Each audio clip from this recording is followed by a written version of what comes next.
What is government doing for electric vehicles? India offers the world's largest untapped EV market. Several automakers are rolling out EVs to meet the significantly increased demand in the past few years because of several government initiatives at both central and state levels. FAME 1. Faster adoption and manufacturing of hybrid and electric vehicle. The Government of India has introduced the National Electric Mobility Mission Plan in 2020. Period of FAME 1 was initially launched for a period of 2 years, starting from 1st of April 2015, which was elongated from time to time, and the last outstretch was allowed up till 31st of March 2019. The 4 focal points of Phase 1 of the FAME India scheme were implemented through segments known as 1. Technology platform, 2.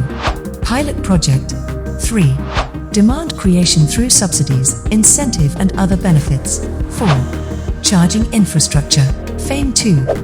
Phase 2 of faster adoption and manufacturing of hybrid and electric vehicles venture was bound to be extended for a time period of 3 years until 31st of March 2022, but it was extended earlier in 2021 up to the period of 24 months till the 31st of March 2024. Under FAME, about Rs 509 crores sanctioned as subsidies for electric 2-wheelers, 3-wheelers and 4-wheelers, whereas the buses got subsidies worth Rs 310 crore as of October 9, 2021.